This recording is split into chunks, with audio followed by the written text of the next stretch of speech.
And good morning সবাইকে and welcome to my daily blog. তো আজকে কিন্তু উঠে সকাল সকাল ফ্রেশ হয়ে নিয়েছি, আর এখানটায় চা দিয়ে দিয়েছে। তো আমি হ্যাঁ, আমার শ্বশুর দিয়েছে চা চা আর বিস্কুট দিয়েছে। এখন খাওয়া দাওয়া করে নেবো, তারপর একটা জায়গায় ঘুরতে যাবো। তো কোথায় যাবো তোমাদেরকে সাথে তো শেয়ার করবো। তো আজকে হচ্ছে শুশুনিয়া পাহাড় যাবো, এক্ষুনি সবাই মিলে যাব। গাড়ি বুক করেছে, আর আমরা কিসে যাবো জানি না, অনেকেই যাবে বলছে, জানি না কিসে যাবে, দেখি কিসে যাই। এখানটা কিন্তু সবাই বেরিয়ে পড়েছিলাম, আর রাস্তায় আস্তে আস্তে কিন্তু অনেক ঘটনা ঘটেছিল। মানে সবাই একটা গাড়িতেই এসেছি, তো গাড়ির মাঝখানটায় রাস্তায় গাড়ি টায়ার বাস্ট হয়ে গেল। গাড়ি চেঞ্জ করতে গিয়ে আমার দিদুন রাস্তার উপরে পড়ে গেল। অনেক কিছু ঘটনা হয়েছে, ওগুলো তোমাদের সাথে শেয়ার করা হয়নি। আর এখানটায় পাপানকে দেখো, ঘুমাচ্ছে ও গাড়িতে, আর ও যাচ্ছে আমাদের সাথে, মানে সবাই যাচ্ছে। তো এখানটায় গাড়িতে, আর আমার দিদিকে দেখো, সবাই হাঁ কেড়ে কেমন ঘুমাচ্ছে, ও এরকমই হাঁ কেড়েই ঘুমায়। তারপরে রাস্তার একটা কাজ হওয়ার কারণে আমরা ওই রাস্তা দিয়ে না গিয়ে অন্য দিক দিয়ে ঘুরে যেতে হলে একটু টাইম লাগলো, তার জন্য বেশি। তো দিদির বাড়ি থেকে শুশুনিয়া পাহাড় যেতে 40 মিনিট মতো লাগে, কারণ এতটাও কাছে নয়। তো তাই জন্য সবাই আমরা গল্প করতে করতে বেরিয়ে পড়লাম পাহাড়ে যাওয়ার জন্যে। আর সবাই বসছিল গাড়িতে, আর এত হাসছিলাম। আর এখন দেখতে পাচ্ছ পাহাড়ের কাছে চলে এসেছি। এই দেখো পাহাড়। তো আমি কিন্তু সত্যি বলতে পাহাড় এতটা পছন্দ করি না, আমার বেশি সমুদ্রই ভালো লাগে। বাট তাও দিদির বাড়িতে গেছিলাম, কাছাকাছি যেহেতু আছে, তাই জন্য বললাম পাহাড়ে যাব না, তাই জন্য সবাই মিলে বেরিয়ে পড়লাম।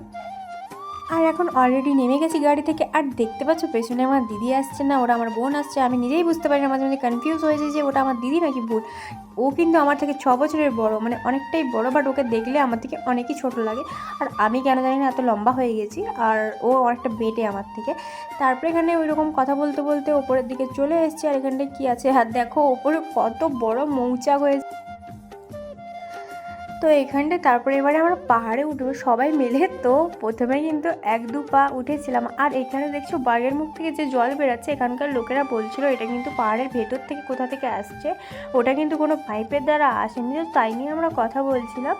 আর এখানে ভানুদা তো একাই উঠে যাচ্ছে ওপরে, এটা হচ্ছে আমার দিদির ভাইসুর, মানে দাদা হয়। তো একাই উঠে যাচ্ছে ওপরে লাম মেরে মেরে। তো আমি তো উঠতেই পারছি না, এতটা কষ্ট পাহাড়ে ওঠা, আমি উঠতেই পারছি না। সবাই বলছিল যাবে, ঠিক আছে, দাদুন দিদুন পাহাড়ে উঠতে থোড়ি পারবে, বয়স্ক মানুষ।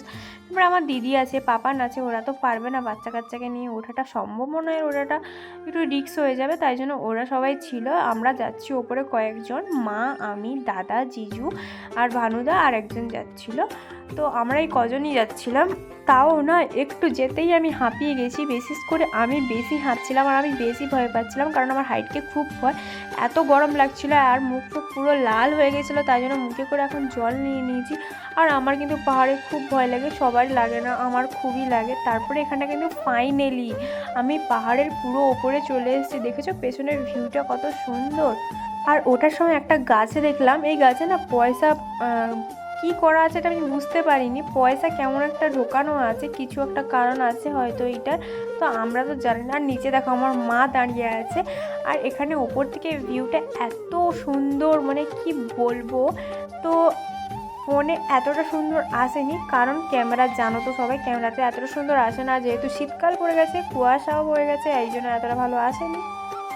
আর নামার সময় যা কেঁদেছি আমি, এত ভয় লাগছিল না প্রথমটা। তো তারপরে এখানটায় নামার পরে একটু চলে এসেছিলাম জল খাবো বলে। তো জল না খাই এখানে একটা ফ্রিজের বোতল নিয়ে নিয়েছিলাম, তারপরে আবার বাড়ি যাওয়ার জন্য বেরিয়ে পড়েছি। তো এখানটায় আমার দিদি এরা কিন্তু যারা নিচে ছিল সবাই খাওয়া দাওয়া করে নিয়েছে। আমি, মা, জিজু, দাদা আর ভানুদা বাকি ছিলাম খেতে, আর গাড়ির ড্রাইভার বাকি ছিল খেতে। তো এখানটায় আমার মা তো কিছু খেলোই না, কারণ পাহাড়ে ওঠার সময় কিন্তু কয়েক বেল মাখা নিয়েছিল অনেকগুলো, তো সেগুলো খাচ্ছিলো। তারপরে দিদি স্টেশনের দোকানে গিয়ে দেখছিলো কিছু আছে কিনা, তারপরে কিন্তু আমরা সবাই খেতে চলে এসেছি। আর ভিতরে সেখানটার খাবার একদমই বাজে, মানে বাজে মানে কি একদমই বাজে, আমি তো খেতেই পারিনি। তো আলু ভাজা আর ডাল দিয়ে একটু ভাত খেয়েছিলাম। তারপরে কিন্তু আমরা পাঁচমুড়াতে চলে এসেছি। পাঁচমুড়া হচ্ছে দিদির বাড়ির পুরো কাছাকাছি আছে, তো সেখানটায় চলে এসেছি। আর পাপার গিয়ে এখানটায় মা একটু নাচাচ্ছিল। আর এটা হচ্ছে ঠাকুর মন্দির। এইখানটা কিন্তু সব রকমের ঠাকুর আছে, মানে কালী ঠাকুর, কৃষ্ণ ঠাকুর, রাধা, সব কিছুই আছে। আর এই মন্দিরটা কিন্তু খুবই ভালো, মানে খুবই সুন্দর, অনেক সুন্দর, মানে ডিজাইন করা, মন্দিরটাকে সাজিয়ে গুছিয়ে রাখা হয়েছে। আর ঠাকুরগুলো খুব সুন্দর, তোমাদেরকে দেখাচ্ছি। আর এখানটায় আমি পাপানকে একটু হাত বাড়াচ্ছিলাম, আর ও আমার আঙুলটা ধরে নিয়েছে আর ছাড়ছেই না। ও ওই রকমই, মানে আঙুল ধরলে ছাড়বে না, মুখে হাত ঢোকালে বার করবে না, বাচ্চারা তো এরকমই হয় না।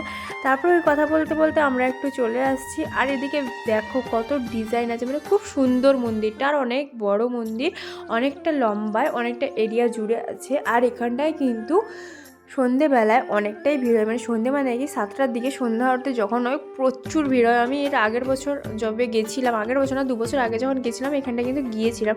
আর দেখতে পাচ্ছ ঠাকুরগুলো কত সুন্দর, মানে এত সুন্দর। আর পাপান তো প্রণাম করতে পারে না, তাই জন্য ওই ঠাকুর মন্দিরের সামনেই ওকে শুয়ে দিয়েছিল মা, যাতে প্রণামটা হয়ে যায়। আর আমরা সবাইও প্রণাম করে নিলাম, তারপরে একটু ওই দিকে যাচ্ছিলাম।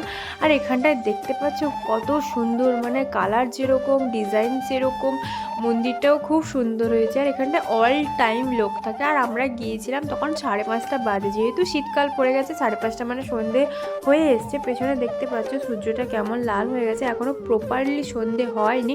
তারপরে আমরা সামনের দিকে নেমে গেছিলাম, তারপরে আবার উঠে এসেছিলাম মন্দিরে। আমার দিদিকে দেখো পেছন থেকে কী করছে। চলো তোমাদেরকে আরও একটু কিছু ভিউ দেখিয়ে দিই।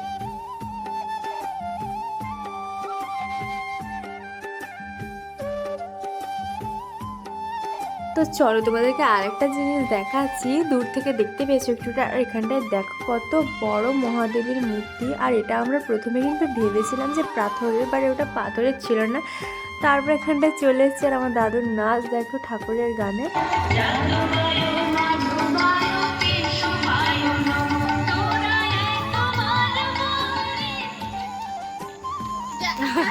ও দাদুর নাচ থেকে বেরিয়ে পড়েছি এখানটায়। আর এইগুলো আমি আমার পাপানের জন্য, আর একটা আমার দাদার মেয়ে আছে এখানে মাসির বাড়ি, তার জন্য নিয়েছি।